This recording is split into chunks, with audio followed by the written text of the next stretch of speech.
All right. What's going on, everybody? Hope everyone's doing fine on this great day. Welcome back to another episode of Megaman Legends. And here, pretty much, got my best friend, got the wingman, got the man that came in under many names before. And at this point, he's a chef. Welcome, Brandon, aka TheChefzKiss Jones. What is going on, Brandon? What up, my brother? How we going? How we doing? I'm doing fine, man. First things first, let me thank you for joining on this podcast, man. I really appreciate you joining. And I thank you for having me. Nah, no problem, man. I figure that, you're one of the definitely the best candidates to definitely get on this because we have been pretty much on the road a lot during our times. And you also have seen some things alongside myself, but I'm pretty sure you have some more tales in terms of what went on during your whole tenure of, I mean, it's still a continuing tenure of being in the FGC and everything. Yep. So I figured, I want to hear your side of everything. So let's start from the great beginning, right? The beginning. Yeah, the beginning, man. To the mother's womb, or are we just gonna time skip? No, time skip, bro. We don't need to know all that, man. Tell me, what began your journey into gaming at first, anyway? Growing up, I always had a thing for games. So it was always like 1v1 and whatnot. I was doing Madden, but it kind of like Madden and basketball, but it was kind of like lackluster because I didn't have nobody to play with. So if anything, I was more into like RPGs and such. It wasn't until college where my eyes were open because I found like the game room where and that's when people it was a pool table. It had like the TVs, and then people was playing. And my first game that I was just like I took that kind of struck my interest was Smash Brothers Brawl. And obviously I sucked at whatnot, and I think it took like a year or so, and then after like playing, and then like I got my own Wii, and then next thing I got the game. Like I said, I started playing and whatnot. I ended up being like king of the hill in that game, and then like Marvel was a thing. It became a thing, especially when Ultimate, like it was more. I didn't hop into Marvel until like Ultimate Marvel. And next thing I got an Xbox, and obviously I sucked in that game when I first started. And then next thing another year went by of college. I became king of the hill there, and like throughout all of it, between the two games, I've like people was like, "Yo, man, you should go to tournaments," and I'm like, "What? Like, what are you talking about tournaments?" And it was like, "Yeah, man, like they do tournaments and whatnot." So I did like maybe 1 or 2 games tournaments in like Brawl, and then I think, if I'm not mistaken, I maybe did like 1 tournament in 1 or 2 in Marvel, where I went to like level up. I play next level. Ended up playing what's his name again? I'm sorry, I forgot. Gap's counterpart. Oh, not Chris Matrix? Yes, I played Chris Matrix actually. Oh, really? I did actually. It went to the last game. It was he beat me 3-2 actually.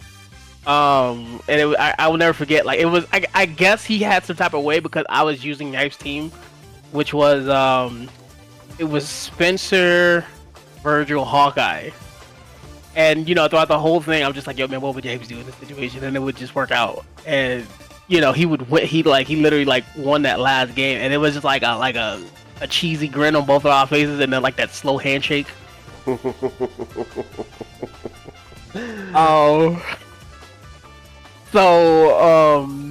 Yeah, and then I became literally again king of the hill, where it was just like I was picking multiple teams like at the there, and sometimes I did play Street Fighter 4, but it wasn't like my main thing. and again, King of the Hill, and the next thing you know, I was just like, yo, this is, I need a challenge. So therefore, we went into the realm of like Street Fighter 4. I took it seriously. Tried to do Cammy. Next thing you know, it was, between the transition from Marvel 4 and Street Fighter 4. My friend at the college pretty much introduced me to the 8-bit and up, which is where me and you, Megaman, we met and been friends ever since. Absolutely. Yeah. So, and then going into Street Fighter 4, taking that seriously, like that was trying to a feat trying to be I guess the hardest venture for me. In a sense, I guess, I dropped Ultimate Marvel because of the fact that nobody was, when college was finished, nobody was really playing it. Like my whole friend base was like Street Fighter 4-ish players, so therefore we took it gun ho, and and that's when and then after college, that's when I really started going into more in depth into not just playing at 8-bit, but also playing in tournaments.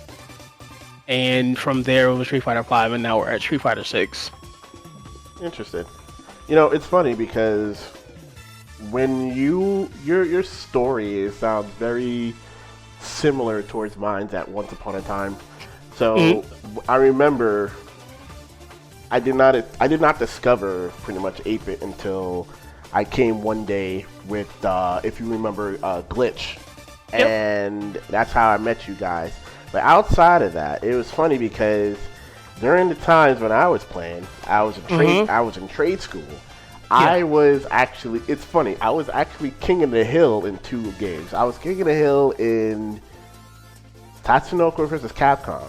And oh, really? Yeah, I was actually. I was actually not bad in that game. And the second game that I was pretty good in was actually I was playing Second Impact at one point. So I remember, just like you, somebody told me you should just go ahead and do a tournament. But during the time, I know you had the resolve to go to one. I didn't have the resolve to go to one until pretty much afterwards I met you. So my issue was I didn't have the money. Like I said, I was a kid in college and pretty much broke all the time because I had no job. So those times that I went, I pretty much scrambled up money. Yeah. No, I know that. I know that feeling. I know totally that feeling. Well, that's a pretty cool story to start off with. So, another question I have for you, right? You went under 3 different names before you solidified this name, right? Yes. Now, the very first one is how I known you, which was very funny based off of a picture, right? So I gotta ask again. Where the hell Sweet Kisses come from? So I forgot which tournament it was, right? So basically, this is when I was when we all started going to tournaments and whatnot. Literally back in Street Fighter Ultimate. This was before Ultimate. It was Super Street Fighter 4 before it became Ultimate. No, before it came Ultra. I'm sorry, mixing up games. So we all went, and there was a dude named Bunch in the thing, right? So we was pretty much everybody was in the room just talking about whatever, talking and playing and whatnot. And I was literally randomly thinking home. I forgot exactly what it was, but I was thinking something home related. Yo, when I get back, I have to do X, Y, and Z or whatever. And I literally sucked my teeth like that. How you just like a dag moment, oh dag. Yeah, that. And Bunch looked at me. He was like, "Yo, man, did you just kiss at me, bro?" I was like, "Nah, fam." And next thing you know, the whole room just lit up. "Yo, man, sweet kisses, bro." And next thing you know, Bunch just ran that. It took it and ran with it. He was like, "Yo, man, sweet kisses, bro, the sweetest of kisses."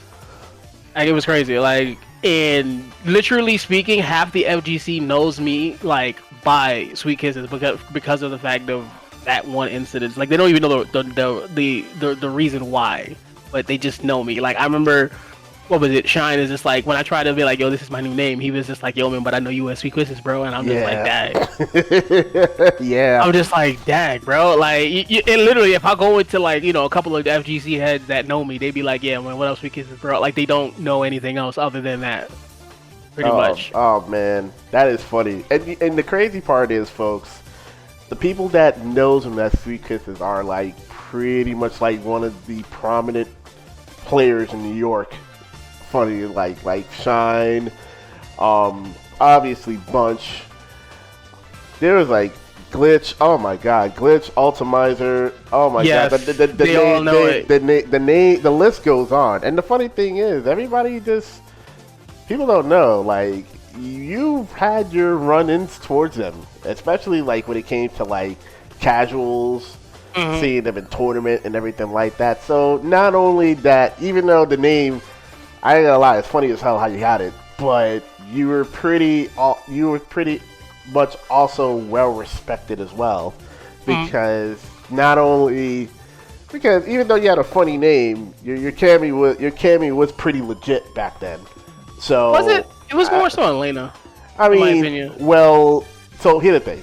Everybody at first known about your Cammy at first, but then when you came to Elena, the funny thing is about Elena is your Elena was very good because you have beaten some pretty prominent people with her, but you went under another name during that time, so you went under anonymous at the time because of like I didn't want to know I didn't want nobody to know of Sweet Kisses, so I abandoned like the first name that I tried to make work, right? And I just did anonymous, and yeah.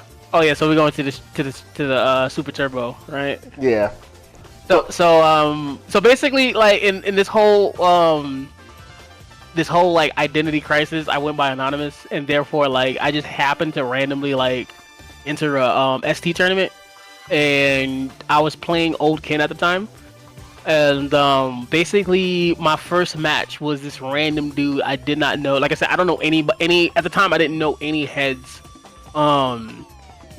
I'll say the name later, but I didn't know any of the heads like in the ST community at all. So I'm just like, yo, man, I'm just gonna go out here and play and have fun, bro. I'm gonna just do it.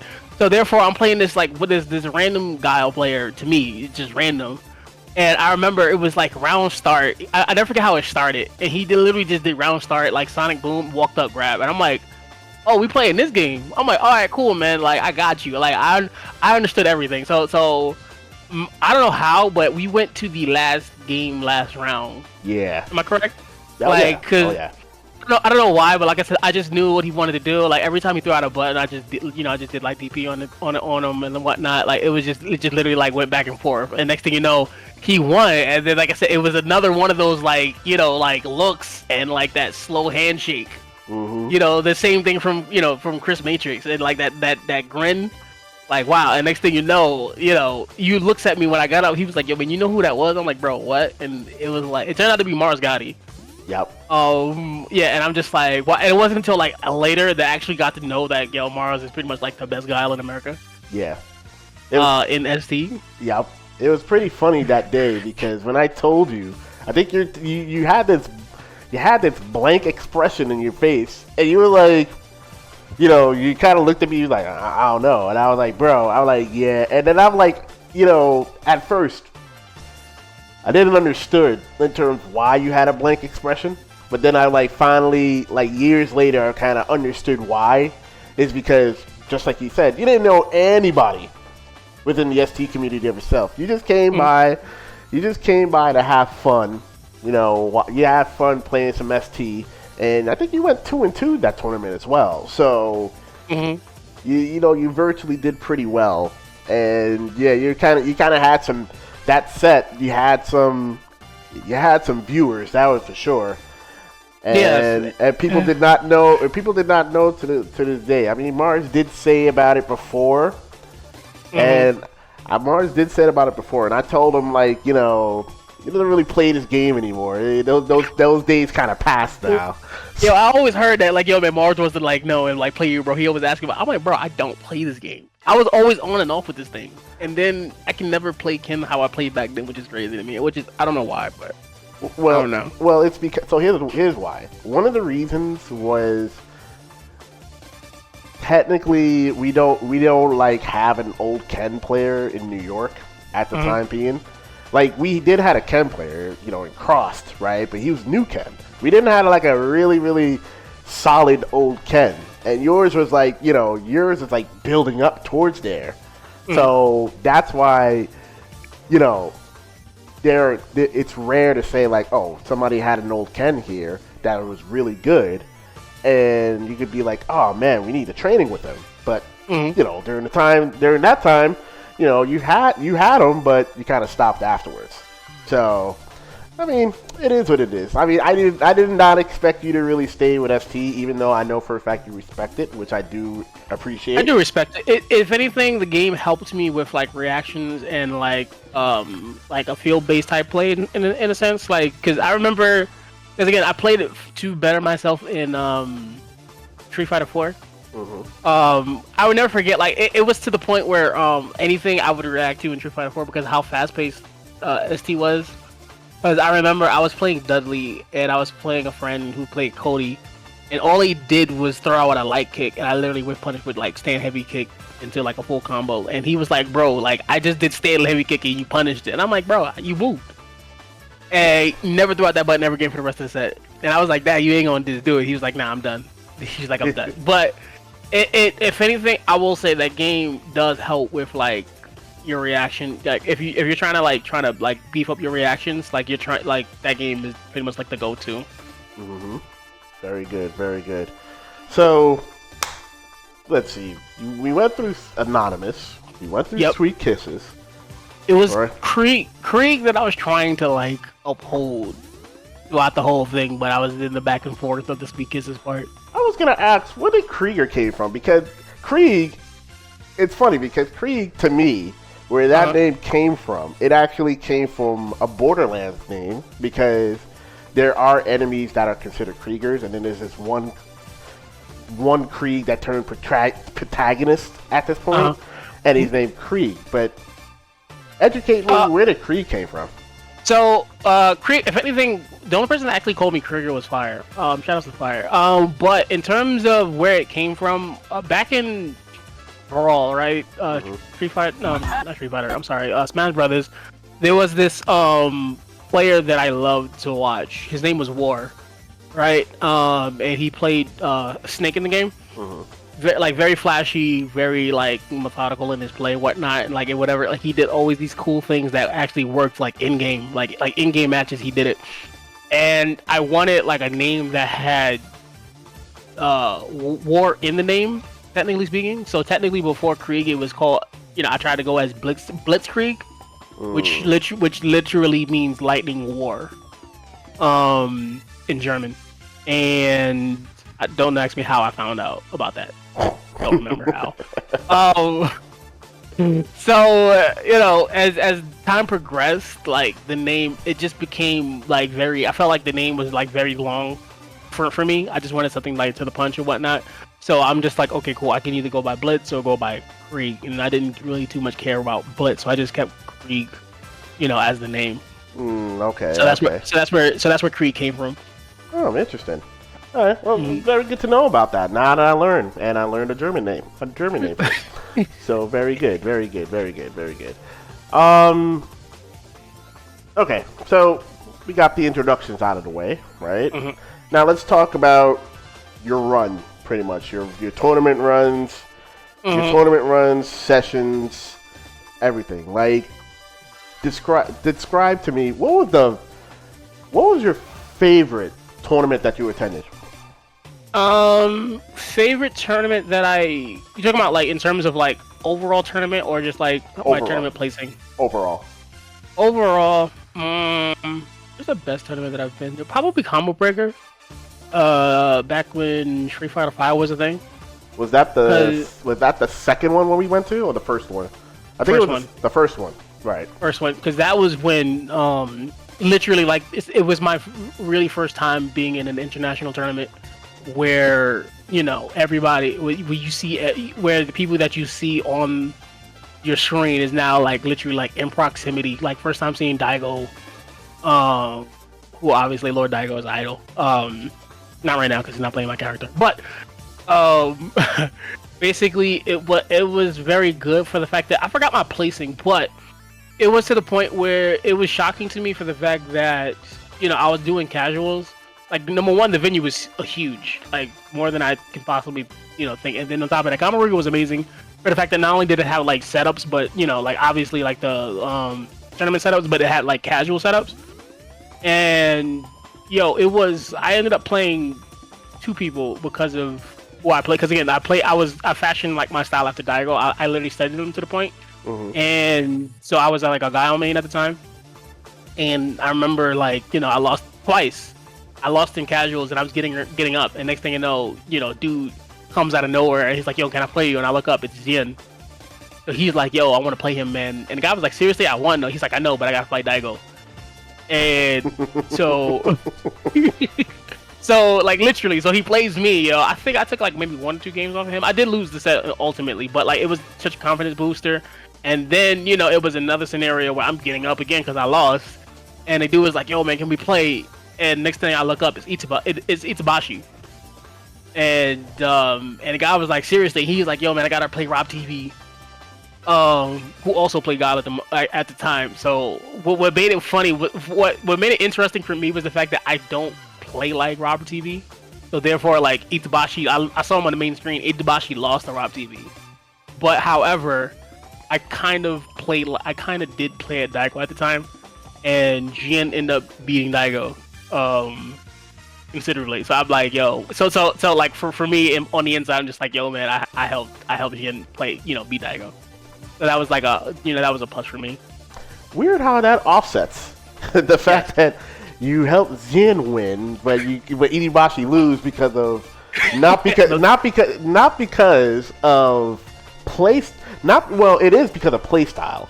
Mm-hmm. But I would say like he lost because of play style opposed to what fundamentally that you've been doing. So it's kind of interesting because I think at that time he used Abigail, I believe. No, he used Abigail, yeah. Okay, he used Abigail as well. So yeah, he lost the play style. So that's actually interesting. And I remember you definitely came up to me and approached me about that. And I'm looking at you, I'm like with a surprised look. I'm like, yo, really? I'm like, yo. The next thing you know, I'm like, bro, how you manage that? It's like, it's so awesome. And I'm like, but you looking at me, you're like, yo, bro, but I lost the set. But I'm like, but he was like, wait a minute, but it don't matter though. Because no, it don't. It didn't matter because you got to play against definitely one of the really, really prominent players within the FGC in Jin and Itabashi. So it's like you play like these two top people that's in like probably the best in the world. Yes. And one of them you helped succeed, and the other one, well, I can't say you helped succeed, but I mean because he lost to a different play style. But overall, you would kind of sense that whenever he plays Daigo, he kind of just plays better because of what you have done. So. It made sense, and at the same time, I was really proud. I was really proud of you. Yeah, that combo breaker was sick, though. It really was. It really was. Like, went back the second time. Like, granted, I didn't get that same type of oomph, but it was still good in a sense. Because again, like nobody reached out to me and whatnot to play, but other than that, it was still amazing. It was always amazing. It was.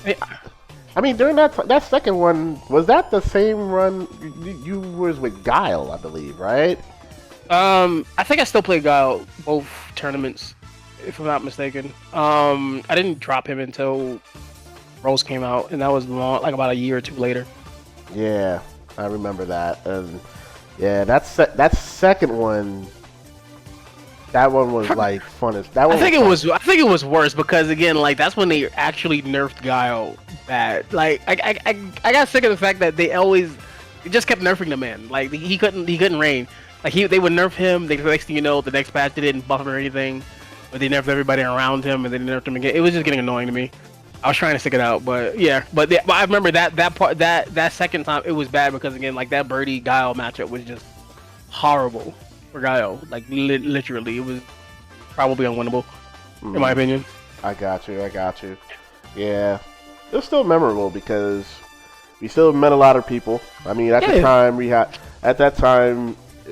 and it's funny, folks. The godlike thing in these two combo breaker runs that we did, and you remember, is the hotel situation. Yes, yo, the hotel situation was godlike, yo. It's the first time where we went, we was gonna be staying at the Holiday Inn, but apparently the Holiday Inn was like 15 minutes from where the venue was, and we were like thinking about it, and we were like, "Damn, bro, what is going on here?" Like, the room wasn't settled or anything like that. We didn't know anything, and then we were like, that late, the receptionist. Wait, my question is this: what prompted us to go into that hotel, the second one that we got in? Because what happened was the original hotel that we wanted to do, which was the Pheasant Run, which was within that had the venue within it, it was sold out. Yeah, then the one across the street, right? So this is the funny thing. We thought that we booked the one that was across the street at first. Yeah. But I ended up, but it was a mistake on my end because when I booked it, I didn't realize I booked for that other hotel, the Holiday Inn, which was like 15 minutes away. Exactly, which was like 15 minutes away instead of just doing this one. Oh yeah, that's right. And we was in the lobby, and you was like, "Yo, forget this, yo." And we just went back over there just to see what was gonna happen. Yeah. Well, before we did that, the receptionist did call the other receptionist, and I believe what hotel was that? Was that the Hilton? Yes, it was the Hilton. And she called over there talking about there was a room, right? So we went over there, and at first, and the situation was getting dire because when we get over there, we were talking to the receptionist, and we were like, the receptionist was like, "Oh, we don't have no more rooms." That was booked under the block. So then we ran into Coach Steve. Coach Steve was like, "Yeah, we let us, we you know how you say, we was okay that letting us to stay upstairs and everything with him." And then I was like, and then we went up there and I thought about it again. I'm like, "Nah, man, nah." I'm like, "Nah, man." I'm like, we went downstairs. We were like, "Yo, bro, we have to have a compromise or something like that. Do we have to spend more to just get a room?" Yep. So she worked that out. She worked that out.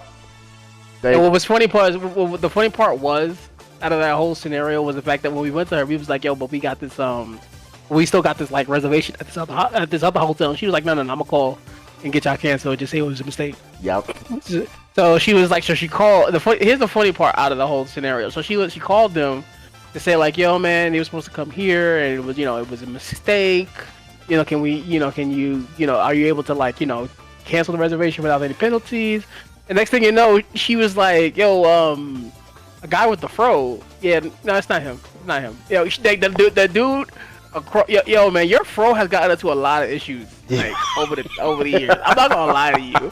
Whether it be us doing your sessions, at your house, like you was literally. This is why you was being White Castle guy. Because I remember, we when we would go to White Castles to get a thing, you was that well known. They looked at you and he was like, "Yeah, man, you want 2 crate cases, right?" And he was like, "Yeah," and whatever. So, and then now here it is, like we're trying to get this room, and this person saw you across the hall when we was there, and they was like, "Yo, was this dude with a huge fro?"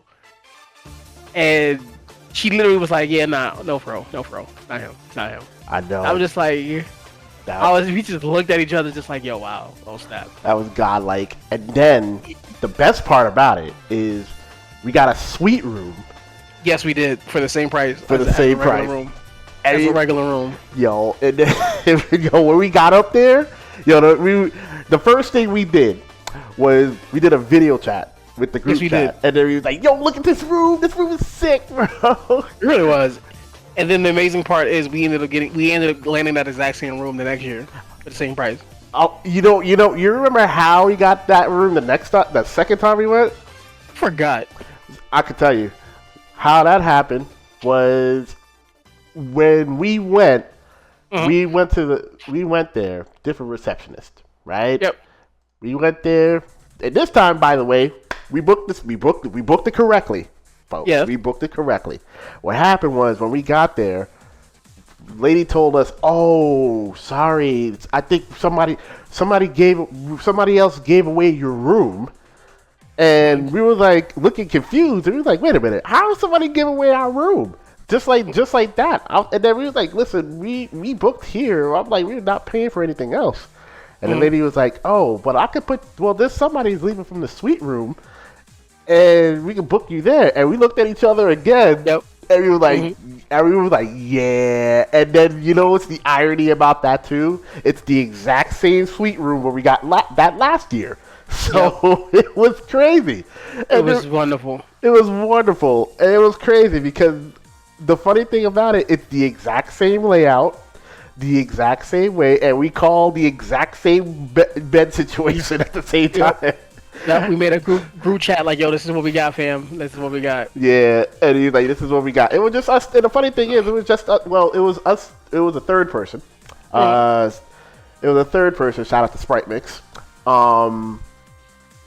I told him, "Yeah, you can crash on the bed or somewhere else if you want to. That's all good." Tomas also spend the night. No, he did. No, it wasn't him. No. So the first one was shout out to this person, Gur. Yes. Gur was the first person. He was the one that spent the night over. So folks might be wondering how he came into our room. So what happened was, first off, shout outs to Dynamic, the whole team, Dynamic Focus, right? Mm-hmm. Love all those folks. Two of their leads, right, which was Devin and Aziza, right, came up to me and they was like, "Oh man," they was talking about the whole room situation. And it was like how, "Oh man," he's like, we don't have a room for Gur and we kind of full and everything like that. And then she came up to me and she's like, "Ant, do you have any space in your room?" I'm like, "Do I?" I'm like, "Yeah, he can crash over." I'm like, we don't mind it. That's the thing. I've just said the only thing is he kind of has to work on our schedule because two things was happening. A, we were gonna do casuals pretty much after hours, and then the other thing was we were gonna go to our spot as well, which was Portillo's, which was down the street. Mm-hmm. So she was like, "Yeah, of course." All right.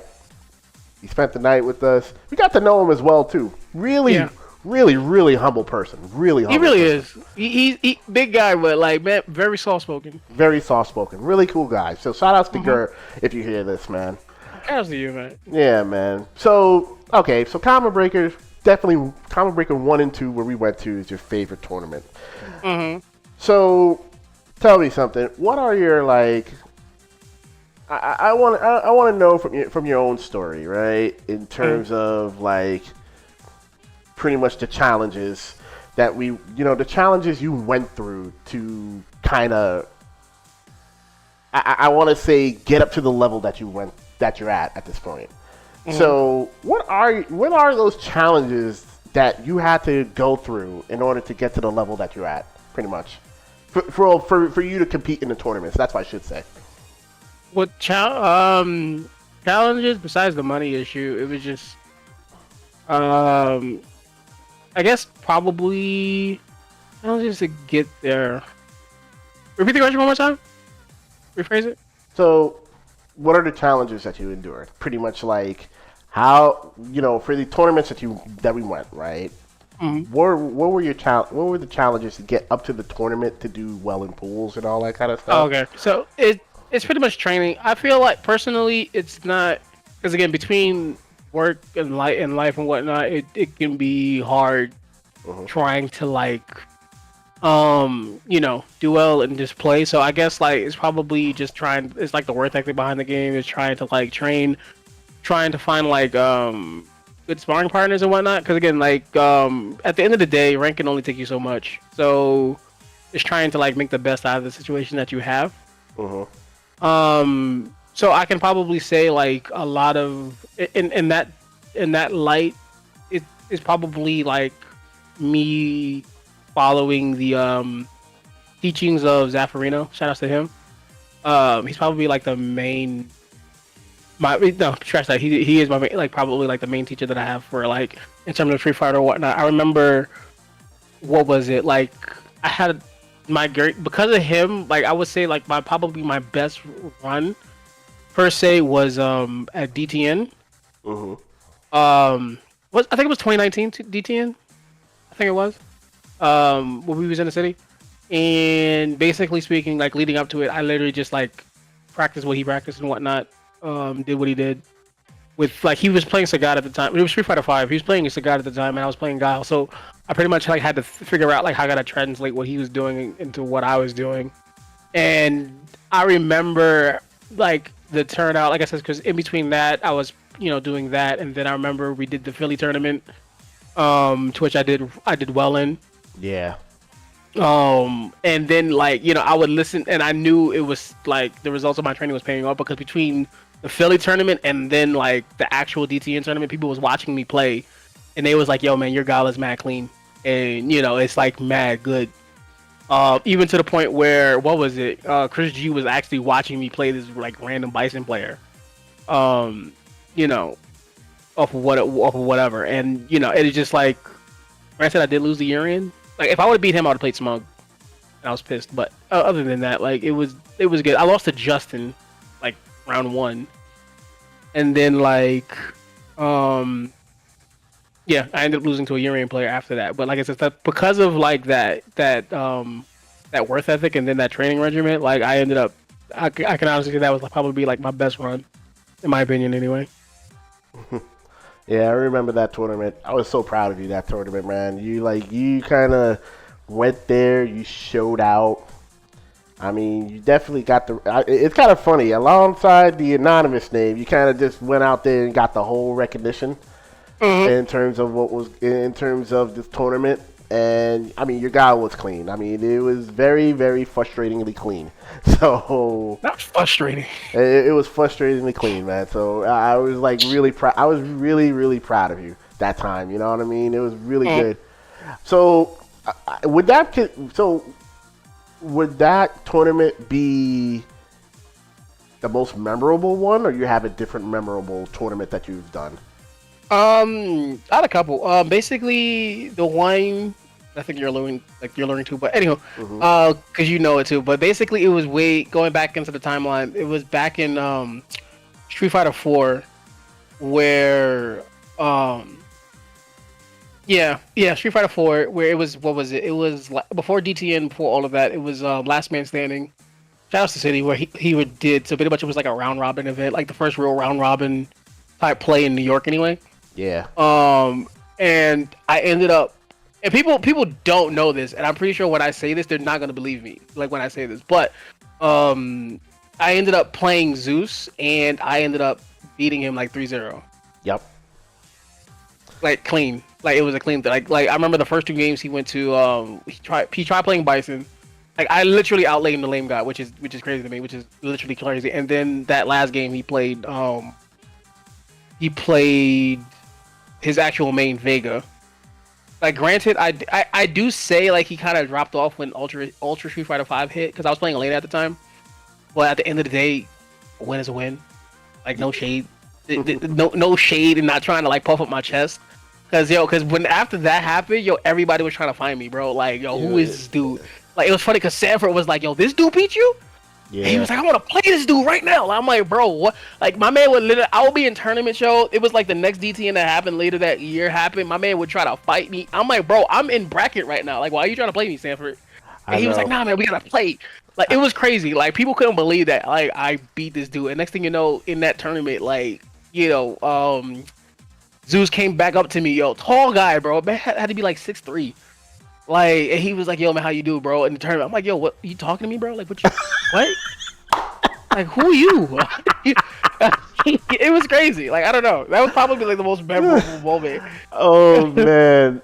Oh, folks, let me tell you guys something. That day, I want to say like the earth stood still right there because it really did. And by the way, this wasn't a stream. This was not a stream match either. No, it wasn't either. The stream match that was happening, I believe it was Smug versus.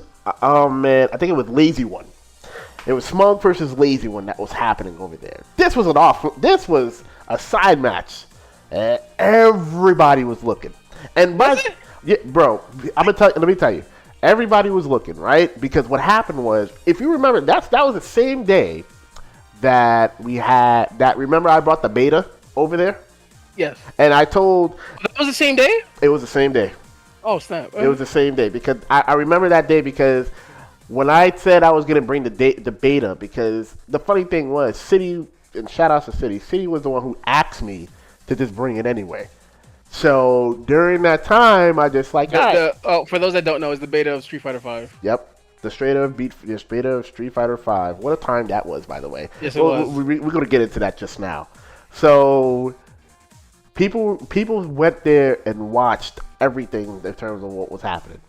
And then when it was said and done, and I heard, and like what the chef says, he was like, yeah, Sanford came up mad loud talking about, this dude beat him. Yo, I want to play this dude right now.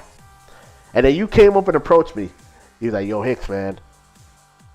I beat Zeus. And I was like, word? And I'm like, yo, we giving pounds and everything like that. And everybody and everybody was like, everybody's still starstruck in awe, by the way, in terms of what was going on. I think later that day, it was funny too, because now it was a thing, because I remember, I think later on I had to play Arturo. Yep. Sanchez, who plays Sim, and I was like, "Dag, I gotta play a Zero." And then Glitch, again, shout out to Glitch. He looks at me, he was like, "No, man, you just beat Zeus, man. You can do it." Yeah. I was like, "Dag, bro, like, yo, what is this weight that is on me right now? Like this like unwanted pressure." I was just like, "Oh, what?" That it's funny because that pressure was kind of wild though. It was wild because you kind of just like, honestly, you beat one of the best, Street Fighter 4 players that was there in Zeus. One of the best in New York, period. In New York, period. And 3-0 at that. Not even word. Not even a one. I'm not even trying to puff up my chest. It's just the fact of the matter. It was just, dang. It was, and then everybody. It was kind of crazy because everybody kind of just got on towards the train. They was like, "Yo, wow, I gotta play this dude," and then you looking at me like, "Yo, Hicks, man, this dude still want to play me." And what was my answer? I was like, "Bro, I mean, you can try to avoid it, but it's gonna happen. You can try to avoid it, but it's gonna happen." Sanford was trying to find me at every tournament, yo. People would ask, like, he was legit asking me. You would randomly be at like next level, and he was like, "Yo, man, where's this dude? Where's this dude?" Yeah. And he's like, "Yo, he's not here." Because again, like, a lot of the reasons why I didn't show to like next level was because of like church obligations or whatnot. Between church and work, I couldn't go. And so therefore, or else I would have been there at next level. But again, like, and how far it was too. It really was. I'm in Queens, and that sucker is like literally in like the backwater of Brooklyn. Yeah, almost where the Verrazano is, bro. It's exactly, and it just to try to get there through traffic, bro, during rush hour in New York at that, like, it's not fun. It's not fun at all. Oh man, that was a trip. Yes, it was. That was a trip. That day was a trip. And then when we left, we was like, because there was people still hounding you. Like, yo, Hicks, it's time to go. I'm like, all right, man, let's go, man. And then we left. And I was like, man, I was like looking at you. Mm-hmm. And I was like, man, bro.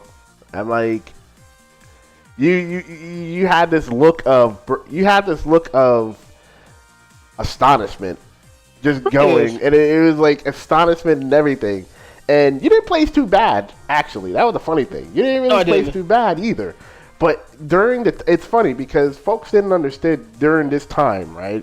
During this time, there were 0 Elena players. 0. Yes. They were 0. I will say this, and I am an actual true Elena player because I was playing Elena before she was deemed good. Like, I feel like the person who pretty much popularized the character was Justin Wong, back in Canada when he played in Canada. Mm-hmm. And because I remember people was just like, "Yo, man, this chick is." When she first came out, they was like, "Yo, man, this chick sucks. She's not good." And I'm looking at her normals and whatnot. I'm just like, "Yo, this chick is mad good. What are you talking about? Like, she's mad good. Like, what? What are you saying right now?" And right after that moment, now she became like the character where not so much people main, but people, which I didn't like, but people just used her as a like a side main So now that when I randomly decided to pop up to a tournament again, now people look at me like, "Oh, you on the bandwagon?" I'm just like, "Bro, I'm not on a bandwagon. I genuinely like this character for what she is, not just trying to get a W.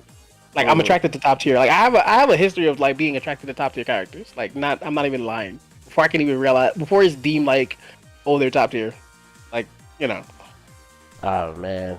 Well, you guys get to boo this man because he started that movement during that time, and then we shifted to Street Fighter V during that time, which was another treat. That time was another treat. During the beta days, it was another treat because there was, if you remember, during the beta days, there was 3 people that had it, right?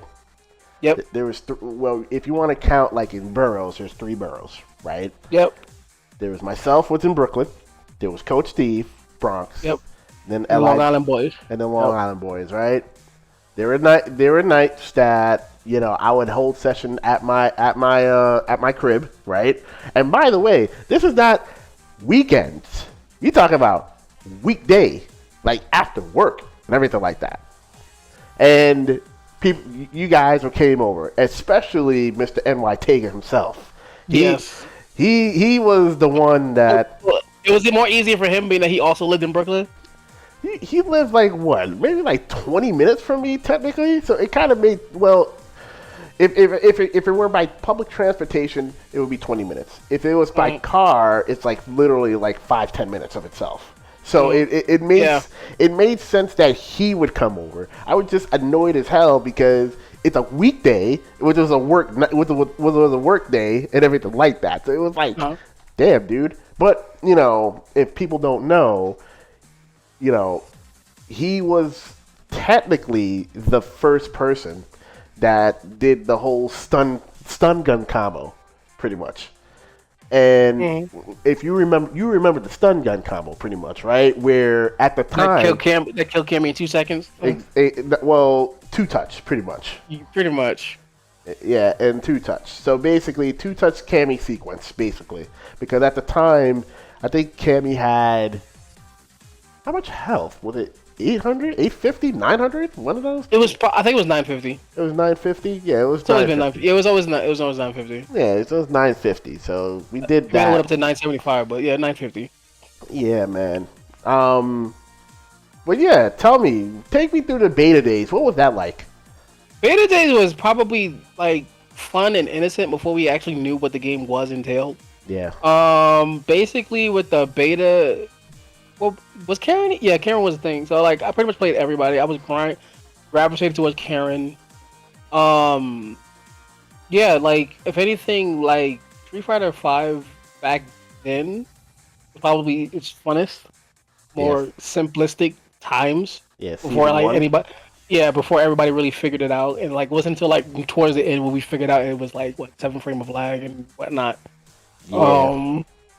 But nah, it was like I said, for what it's worth, it was very fun and whatnot. I remember the first tournament I played in that game, what was it? It was on stream versus Noel Brown.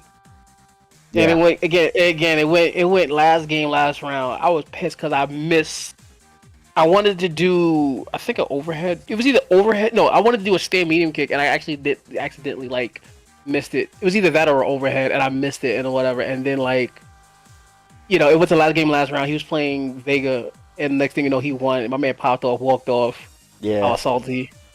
Yeah, it was tough. It was tough, and that was the next level tournament. I knew I could have won. That one, I could honestly say I could have won that, and I'm just like, I was just mad salty. That I missed what I wanted. Oh man, I tell you, man, those those days were something, man. Mm-hmm. So pretty much we've been through like a lot. Like we have traveled to tournaments. Pretty much our majority of the tournament, our favorite tournament is definitely like Combo Breaker for sure. Yeah.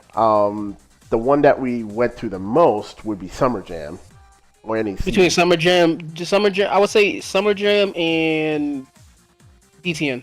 Yeah, and DTN as well, because DTN was in 3 locations. DTN 1 The It's always first in one. every location. We went from Fresh Meadows to what? It was Astoria, Yeah. then in the city. Like each one would like be. It was only one time. Yeah, it was like one time where DTN was like in the same spot. Other Yeah. than that, it's always been moving. Yeah. The Then it was first. Long Island. No, not Long Island. It was Was it? it was Was it a it, like it was White White Grove or Plains. something like that? White Plains. White Plains. Yeah, that's. Might That's as well say this. that's not that's not Long Island. That's like that's like going up towards Westchester, basically. Oh, okay. Okay, fair enough. So, but yeah, man, we definitely had a lot of adventures during that times. So, before we get off this topic, right? Mm-hmm. I forgot to ask the people in regards about your current name, right? Yes. Where did the Chef Kiss come from? So, I'm gonna be honest with you because, like I said, when the whole Sweet Kisses issue was like sort of like I said, it was like me trying to I gotta put it. It was like a secure, like a I didn't want the name. Like I said, I felt it was an embarrassing thing and whatnot. I don't know. Like I recently got married, and after that, like all fear and whatever and whatnot just went out the window. So I actually embraced like Sweet Kisses for like about like, a couple of months. Because I'm like, bro, I don't care. I'm married. I don't got nothing to prove with nobody. Yeah, I can. Oh, screw it. That's just my opinion. But anyway, basically, and then after that, it was just like, I was trying to like, start up like a streaming thing and whatnot, and just like, brand myself. Because friend of mine, shout out to Fire, was like, yo, you gotta brand yourself. So I'm just like, bro, how can you brand like Sweet Kisses? And I'm like, in my head, I couldn't do it because I'm just like, bro, like what like if anything it was just like what do I like to do, and basically speaking it became to a matter of like, okay, cool, a hobby that I'd like to do besides playing is cooking. Like I feel like for me cooking, especially for me and my wife, is just like therapeutic for me. So I was just like, yo, like how can I put this into a brand? So therefore, shout out to my wife. She gave me the idea, because it was just like, it was a matter of like, how can I like, keep Sweet Kisses and then like introduce chef at the same time, cooking rather. So she was like, oh, just do Chef's Kiss, and whatnot. So between that's pretty much how like, the Chef's Kiss like became a thing. I will say in terms of that name, I probably long term I might just drop off. Like in terms of like, branding myself, I'll probably still keep it, but like in terms of tournament standards, I'll probably just limit my name to the chef or something like that, or just say chef, to make it easier for folk. But yeah, that's pretty much where it came from. Yeah. Well, you kind of forgot some other parts though. Which was what? The fact that it's not only the wife came up with the idea. It was you. It was you. It was she was the one who threw out a name because we was the thing about it was we was brainstorming. It was you, me, and John and John. Shout out to Lane. That was saying like just throwing out names, but again it was pretty much the missus that came up with the actual name of the Chef's Kiss origin. I know. And then me and John would troll. We were trolling the day afterwards. Yeah, okay. we were coming up with the slogan for it. What did I come up with? So I kind of forgot too. We gotta talk with Lane because he's the one that has the memory that has the slogan that we came up with. We came up with a few funny ones though. That was yeah, we did. Yes, we did. So, all right. Now that we got it over with the pretty much your adventures and going to tournaments and everything like that, let's talk about the. I will say. Oh, wait! Before we do that, I will say one more event because we got to keep it current. Street Fighter 6. My most memorable one probably was Japan Evo. Oh yeah, that's right. I gotta do it. Like I've been to a few tournaments Street Fighter 6. One, like my first time I made out of pools was back in Summer Jam when the first game first came out. I finally made out of pools, and my most memorable one was probably like Japan Evo, which technically was my first time in Japan, and then it was actually my very first Evo per se. Where and like I'm not gonna lie, the Japanese community, like they're very much into, and this is probably gonna segue into our topic about the FGC, but the Japanese community is very, very much into their like Street Fighter. Because I remember I beat this one dude this one Kami guy, and this guy comes up to me in Japanese. He was like, "Yo, nice fight though," and I was like, "Oh shoot, like what me?" I was playing it at the time, and just to see that, I ended up playing the first one, but I ended up playing like what's his face again? Oil King. I guess that was fun, and just being in like the venues, just seeing the cosplays and whatnot. Like the kid in me came out. Like I was literally FaceTime on my wife who was back out here in the States. It was like a very fun experience that I have to like go back. Not just to Evo, but Japan. Hopefully next year I could probably squeeze in like an actual Evo. But yeah, but more so I have to go back to Japan. But yeah, that was probably very memorable for me, at That's least like currently. That's awesome, man. I was pretty happy for you that you went to Japan, though. Like that had to be a really new experience for you in terms of being out there. It really was, because not only that, I went to the arcade. Shout out to Fire for being my tour guide throughout the whole experience. Like he was showing me the ins and outs. Like a lot of 95% of what I saw there probably would have quit if it wasn't for him. But yeah, like he would take me to arcades. He took me to like a lot of anime stuff. Like it was like I said, the experience was very like if you are an anime slash gamer, like you literally that's literally like fanboy heaven. It is true. It is true. I saw all the pictures of when you guys visit like the Nintendo World and everything like that. Yes.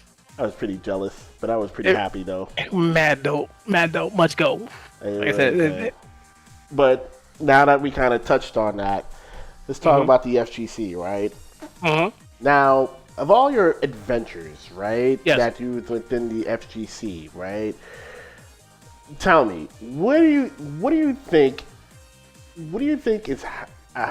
Well, hold on. Let me see how can I place this question, right? What do you think is the current state of the FGC nowadays? FGC nowadays, I'll put it to you like this, right? Because this is a lot of the talk that I hear from, at least American FGC versus, whatnot. They're saying like, yo, man, we need to get by, we need to, be like Japan and whatnot. Because when you really look at the streams, like, yo, these top level Japan players, like, especially, we're not even gonna talk about Daigo and his numbers, man. I may be having like 10K viewers like nowadays, and I'm like, bro, you can't compete, right? So, all these other people like Momochi, Bonchan, who else? Like all these top level people who stream, they be having at least 1K viewership. Like the closest we get to that in America is Punk, right? And going to Japan and seeing how much they're invested into gaming and anime. Because again, bro, like the fact of the matter is like, yo, we was on the subway and you see this 40-year-old man, this dude who looks to be in their 40s, like playing like an MMA game on his phone, and like this other girl's playing like this beatbox on her phone, who's like 16. And I'm just like, yo, you're not really gonna. Unfortunately, you're not gonna get that in America. Because again, like America, over half the population looks at you crazy, like, yo, you still play video games, and it's like, yes, like this is a hobby, this is the thing. And then I feel like, besides the fact that we're such a big nation versus Japan, in terms of like geographic wise, is just the fact that we're not really bonded together to say, like, let's just play to play, like let's not care. Everybody wants the bag, in my opinion. Like the most unity I've seen for America, in terms of like playing wise, like if we're saying Japan is the standard, to be at, like the most unity I've seen in terms of that was watching streams when people was prepping for Evo. Like that was like the one and only time where I would randomly go on somebody's stream and they're in a lobby just playing with each other just to prep for Evo. Other than that, like nobody plays, in Battle Lounge. Nobody says, hey, let's just run sets to run sets. Like everybody to themselves, everybody plays on rank.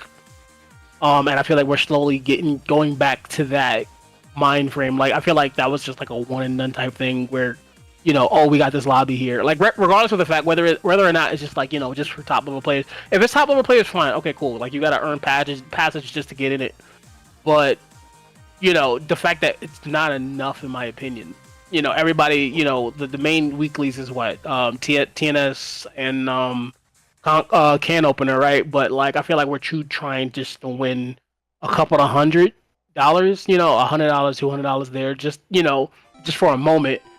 But we're not really looking at the big picture to say like we want us to be like the greatness. Like shouts to Punk for being like the first one to like American in like 20 years to win an Evo. But if we want more of that, then we gotta like come as a nation to come together. Like it's sad that like only one or two people are that are Americans like to be in a top eight, at an international.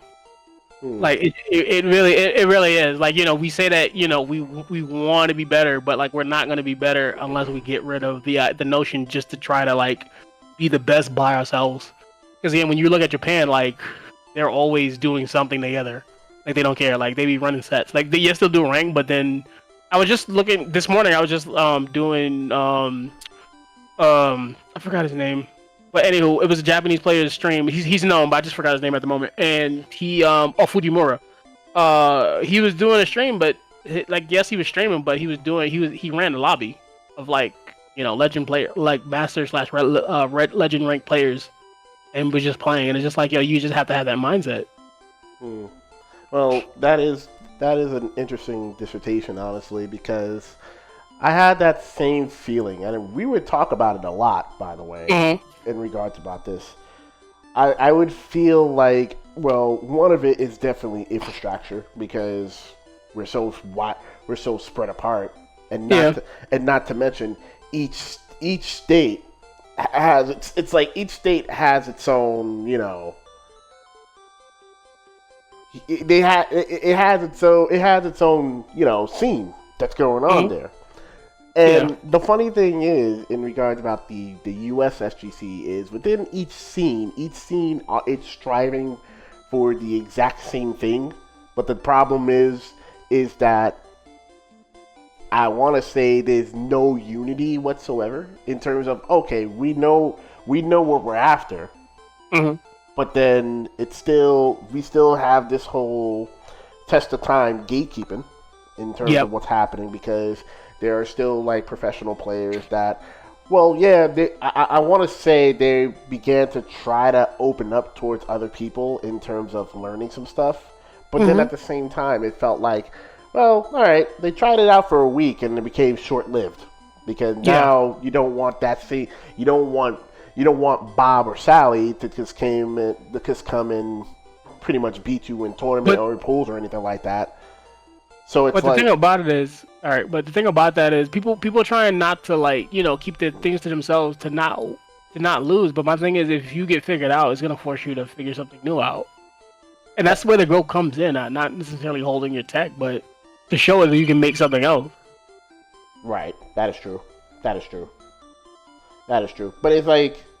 it's like, yeah, you're right about that. But it's like at the same time, it's like, man, I mean. I think the answer for us to really compete, I feel like we are right nowadays. We are competing with Japan and the rest of the regions. I feel like we are competing with them, but it's like I feel like it comes down to who wants it more. You know what I'm saying? Yeah. So it's like, what is it to get over that hump? And shout outs to Punk definitely getting over that hump. Like. He definitely had the opportunities, and he fell short, but he kind of he persevered, and I'm really happy for him, honestly. And he definitely broke the 20-year curse, because folks don't know the very last tournament that we won for Evo was a mainline Street Fighter game. A mainline Street Fighter game was 2008, I believe. Or was it? It's 22 years ago. So 22 years ago, and that was HDR, by the way, and that was Last Ball by Snake Eyes. So during that time, we literally had a drought, and Punk overcame that. But that was a very good dissertation upon the current state of it. And then not to mention, right, we now may have a possibility of it, like, fighting games being esports. I mean, it's esports now, but now it's gone beyond esports. Yes, and we're now it's like They just approved like the Olympic thing, like Yes. the Olympic esports. Yeah. They just approved it not too long ago. What are your thoughts on that now? I feel like it's a step in the right direction. I feel it's weird, right? Because again, like when you really think about it, we've been in the mix like before it when we wanted like Street Fighter 4 when we was dreaming of becoming esports, right? And now to see that, it's weird that as nowadays it's starting to become like a thing where people are starting to look at esports as like an actual competitive thing. Because I remember the most biggest blow up that we've seen I think was last year when Street Fighter 6 was in Saudi Arabia. Yeah. The level of attention that it got and the level of traction that it got and presented and whatnot. Like I still say it's it's good in the long run, but at the end of the day, for my point being in terms of America, it's just like like the United States, it's just like it's not enough it's not many heavy hitters compared to like in my opinion Japan. Like I feel like they have everything.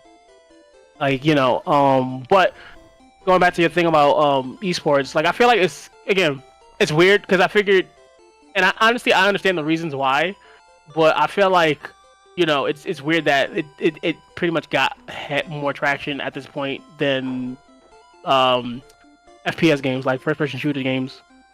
Yeah. Granted, I understand why, but when you really think about it, they're in my opinion, I feel like in terms of United States, they're as successful as they're pretty much as successful as Japanese fighting games.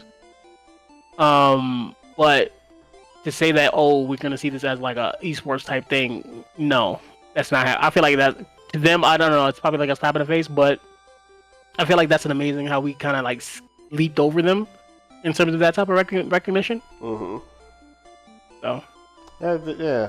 It's kind of funny. We did leap over FPS games, and the funny thing about FPS games, the majority of the FPS games that we normally see would be like Call of Duty, Counter-Strike, Halo, Fortnite, and now we got Street Fighter. Well, I would say at first it started with Tekken and then came with Street Fighter because Tekken started the world tour basically. Yeah. And they had that crazy cash prize towards the ends of it, and now with Street Fighter because of Capcom, because of the $1 million cash prize. It was kind of ridiculous in terms of how that was. So now, I feel like we're in this. I don't want to call it a great spot because I feel like on paper it's great. Yes, but there's still things has to get worked out before we get to that. We could really say we're in that great spot. The thing about it is change is happening, but the mental is not there yet. Exactly. That's exactly it. It. Like because this is the thing, right? So I feel like in terms of team base and endorsements, I feel like it kind of died down a little bit from the transition from Street Fighter 4 to Street Fighter 5. Like people was just like getting like vomiting, endorsements. Like this person, you remember the Sonic Fox trio, like the team, like what was it, Echo Fox? Oh yeah, Echo Fox. Oh my god, where it had like the dream team of like of endorsed players or whatever. It had Sonic Fox. It had Justin Wong. It literally had Torpedo. It had everybody under the sun. And next thing you know, it was like shortly after that, like that team died quickly. As soon as it was created, it died, and for whatever reason. Don't you remember? So it's funny you brought that team up. Don't you remember the other team that was like that before in Street Fighter 4? Team Mad Catz? It was Mad Catz. See, I remember. See, Mad Catz was like when I came onto the scene. It wasn't Mad Catz for me because Mad Catz was like, kind of for me, if I'm remembering right, it was like kind of like a die down thing when I started being invested in it because it was just Daigo from what I saw. Like if anything for me, like the main team was Evil Geniuses. Yeah, that was like the main like Mega Break team where like they literally kept their players like good and whatever, and then like when Street Fighter 5, I feel like the whole endorsement thing, like the teams kind of died. Nowadays, I think teams and endorsements are coming back. Like, granted, everybody now top players are being more and more endorsed, but I feel like the whole team based thing is starting to come back alive. Yeah, it is. Like there are new teams that is out there, like FlyQuest. Mm-hmm. There's FlyQuest. There's Nouns. Yeah. There's R.I.P. Panda. yeah. 'Cause Panda was trying, but then throughout logistics and like personal things, like it died out. Yeah, Panda Gaming. Yeah, Panda Gaming was Because gonna. it was starting to be it was starting to looking like the next like Echo Fox team Yeah, at one point, and yeah, then like because of like internal reasonings, like it just died. yeah. That is true. Such a shame. Such a shame Yes, that it was. happened, man. Such a shame. So, alongside with that FGC question in terms of the current state, what do you think is gonna happen to the FGCs in the next 5 years? Next 5 years, I feel like it's just gonna grow because again, like esports part is still growing, so therefore, I feel like it's still like a lot of pruning that has to be done because again, I feel like it's still like a lot of excuse my slang when I say this, but a lot of like hood tendencies that has to die with it. Um, because again, like if anything, one of the things that I kind of miss is like the street talking, and like the beef from like the Street Fighter 4 days. Yeah, Oh, like this person had beef and whatnot, and then like you see this random exhibition at a tournament because like these two people got beef with each other. Like you don't really see that nowadays anymore. Because again, it's going into like an esports direction. It At this point in the next 5 years, I just think like it's just gonna be like more teams, more team based, more esports. Um, the best, if anything, like the best things in terms of beef will probably be like these random exhibitions that Capcom does.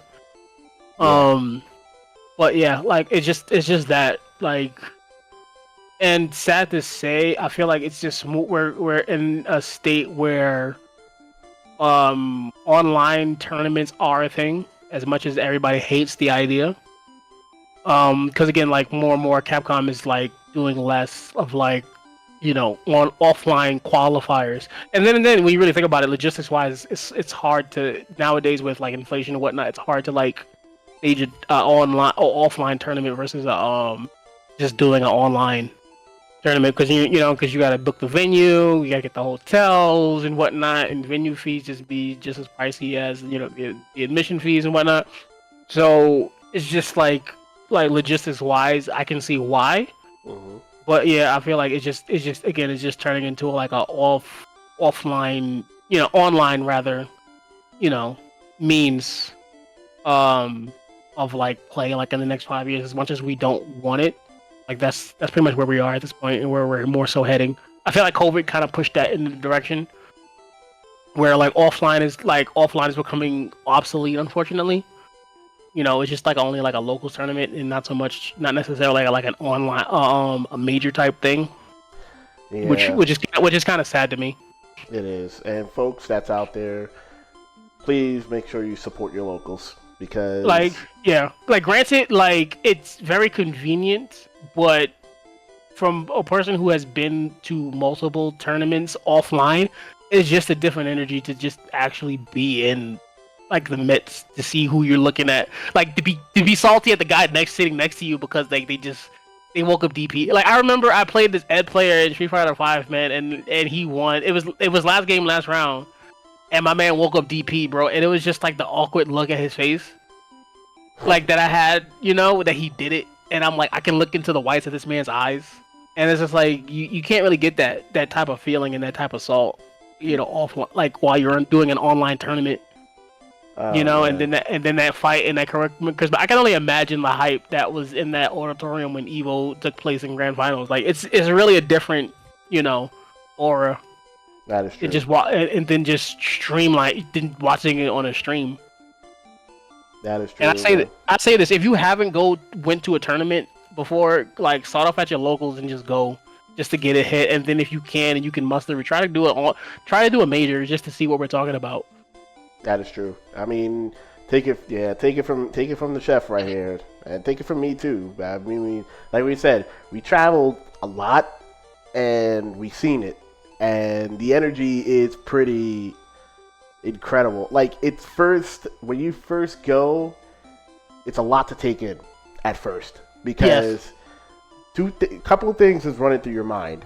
Oh, a place like this exists that where you play your favorite game and this tournament, tournaments for it is happening. That's one. Two, you meet other people that actually play this game. You don't know. You don't know.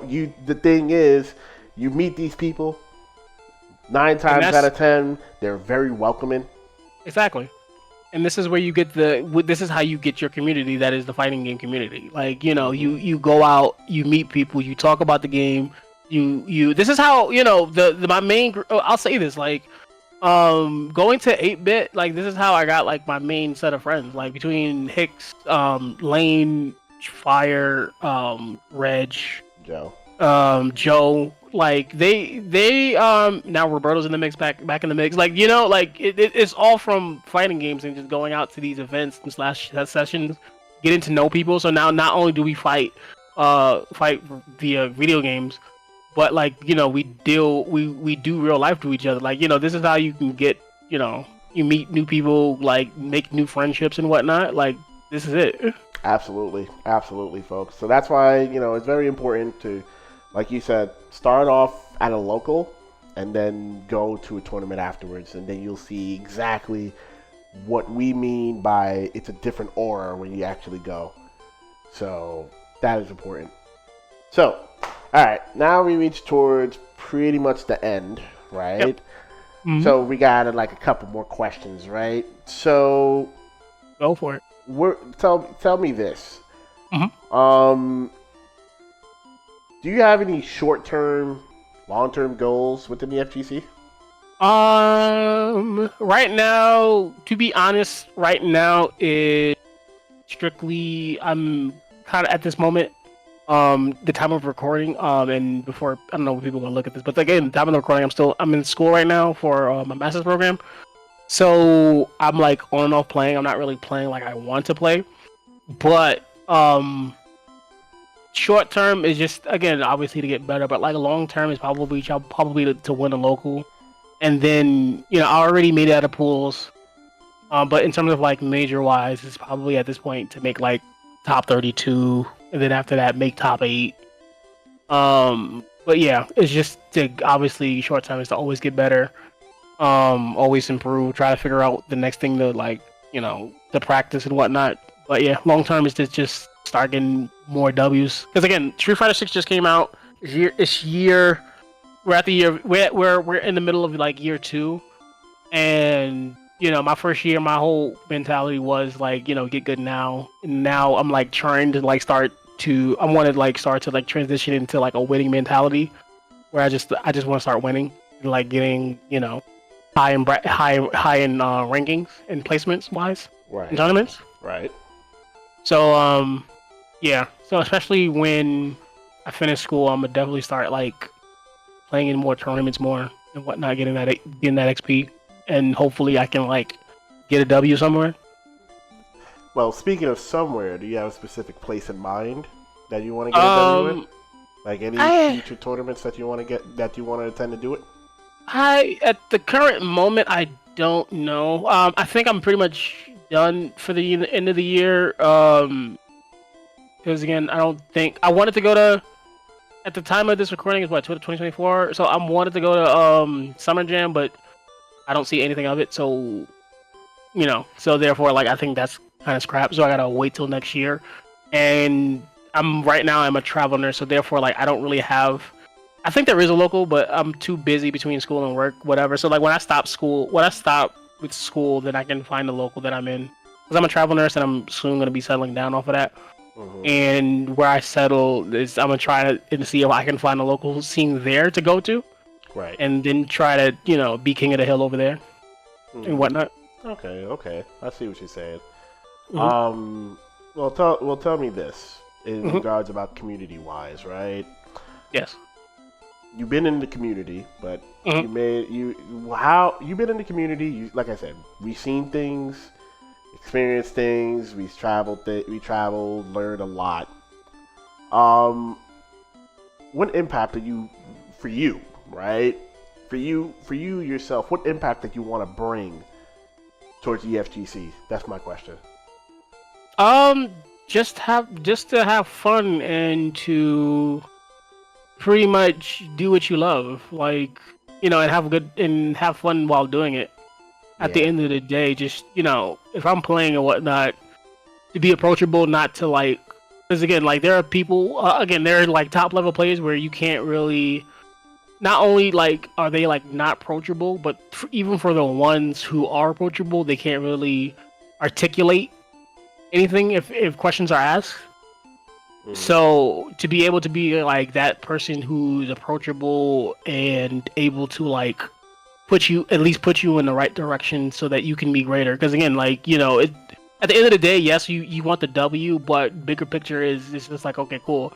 If I raise you up to be better than me, that means it's gonna strive for me to be better. So I'm pretty much raising my own competition to like my own obstacles, so I can be better than what I am. Because for me, I feel like I don't have a cap. I'm just as strong as the people that I play with. Right. So if I make you better, then ultimately I'm gonna get better. So like, so when you really think about it, it's a selfish thing. Because again, I'm only doing this for me, right?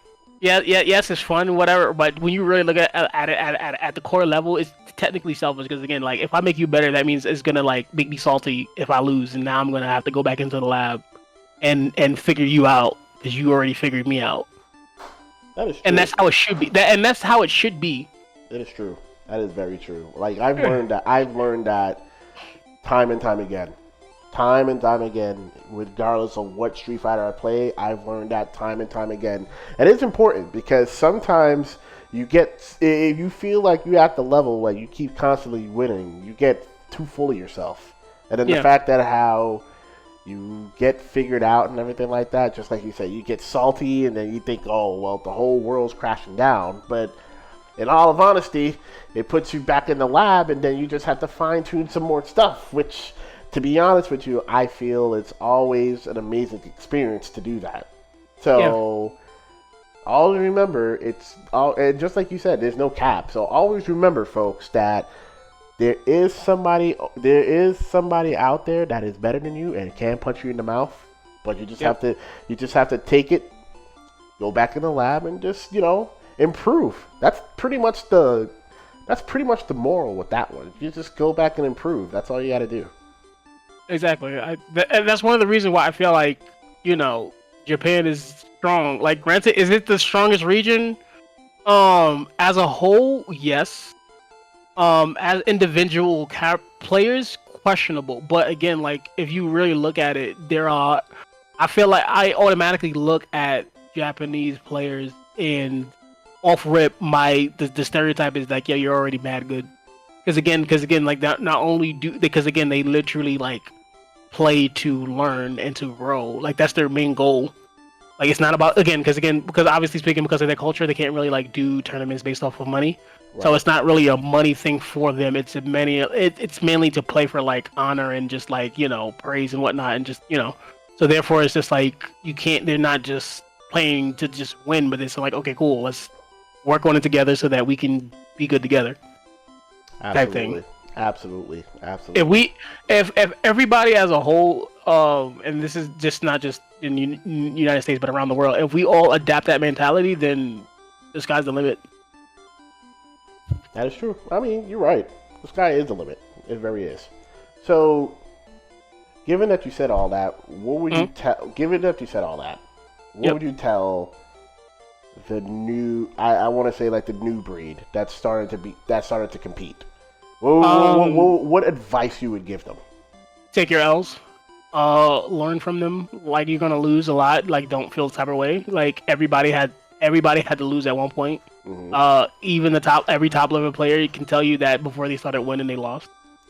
And it's just the question is, it's just like you just want to understand how you lost. You want to look at your footage. You want to pretty much you just want to create goals of what you want to do at the current time and just start building blocks to make it, because before you know it you can you're gonna be great, right? Because again, it's just like I rather take my L's now and win consistently later than to won a good, unless it's like Capcom Cup, right? And I won the million, and then I'm gonna just drop off the face of the earth. But unless that's like exactly, unless it's that moment, like I rather take my L's now long term, and then like later in the future just start winning consistently. Just because again, like it's just perception, right? I don't want people to look at me and be like, oh, he just won this one time, and then that's it. Like we've seen it throughout FGC since we've been in the game for more than a decade at this point, and it's just like we've seen people have like a hot streak for a moment, and then next thing you know, you don't hear them no more for whatever the reason. That is true. Very true. Like if you want to be consistent, then you gotta lose consistently so you can build something. But you want to understand like why you lose, take your notes, try if you lose, like have discussions. That's something I'm making my friends like do with me. Like, yeah, okay, cool. We just had this set. Let's talk about it so we can figure something out. Like, just don't play to play, but just play to learn and try to assess the situation. Right, and that's a very important lesson. Very important lesson. Play to learn is very important, guys, because the more you learn, the more likely that your improvement is started to show. And then on top of the improvement, you begin to get into this, I want to call it this kind of phase, right? Where instead of just like, you're taking L's, you're getting your wins, but it may not, each win, it may not be consecutive, but it's marginal, but it's still a start, because that's when you be like, oh, okay, things are like coming together. And that's the most important part too. Like when it starts to come together for you, that's where your mindset becomes more, I want to say your mindset becomes more expanded, because now you understand mechanics, fundamentals of everything that in what Street Fighter you play. Then now you start to do in the zone of developing ideas. How do you play footsies? Which zone you play footsies? How to fireball? It becomes endless. Like how you said, the sky's the limit from there. So, just like he says, it's definitely take your losses at first, and it's not a sprint. Exactly. No, it's not. It's not a sprint. It's a marathon. It's a marathon. It's literally an endurance race that you're doing. So you pace yourself. Then when that time comes, that's when you start cultivating everything that you learned into that one sitting, and then you see how far you take it. That's pretty much how it goes. So, but yeah, all right. So now that we got all that out of the way, and I appreciate you, like I said, you being on this podcast for sure. Thank you for having me. Where folks can reach you at, by chance? They can reach me at TheChefzKiss. I am on Twitter. This is my handle. No, I don't have an Instagram. My Facebook is pretty much silent, so it makes no sense. And I'm on Twitter. Yeah, Twitter and Twitch is pretty much at the Chef's Kiss. The Z is after the chef part, but yeah, Chef's Kiss. Yeah, and folks, it will be in the description of this video, so don't even worry about it. But yeah, man, I appreciate you taking your time to join this podcast and you tell your stories in terms of everything. I thank you for having me. This was fun, more fun than I thought it would be. But yeah, this was very good. Yeah, it was very good. Because, at first, when I asked you, and I was like, man, what better person to come on the podcast than the wingman, of course. So, and obviously his story is pretty much sort of parallel to mine in a way. But he had his moments, and I had my moments, but they're definitely pretty joyous moments, of course. And not to mention, he's seen, like I told you, which is the whole premise of this podcast, is you got the hidden legends that seen other things that most people didn't see, and you did tell your stories upon what people didn't see. So that's what I think that definitely plays a big role in terms of what I'm aiming, and that's like people can understand that what you've seen within the FGC that people didn't see, but it shows more of a positive light in terms of what was brought out there. Yeah. So I greatly appreciate you for that, for telling that story. Thank you. Anytime. All right, man. All right, folks. So you have witnessed another Mega Man's Legends episode. Definitely thank you all for watching. And like I said, just make sure you give this man a follow, right? I don't know when he's gonna stream again, but he'll stream eventually. To be fair, where I am currently right now, my internet is trash because all I can do is play. So, moment I leave here later in the year, then yeah, I will start streaming again when I get better internet connection. Hopefully, probably in December of 2024, I can start streaming again. Facts. But yeah, where I am right now is trash. Yeah, but like I said, just give him a follow. Give him a follow on Twitter as well. Like I promised, I will start streaming again. Eventually, he will. But like I said, guys, thank you so much for joining. And thank you for listening to me. Absolutely, thank you for telling your story as well. Mm-hmm. And all right, folks, we'll see you on the next episode. Peace out. Peace.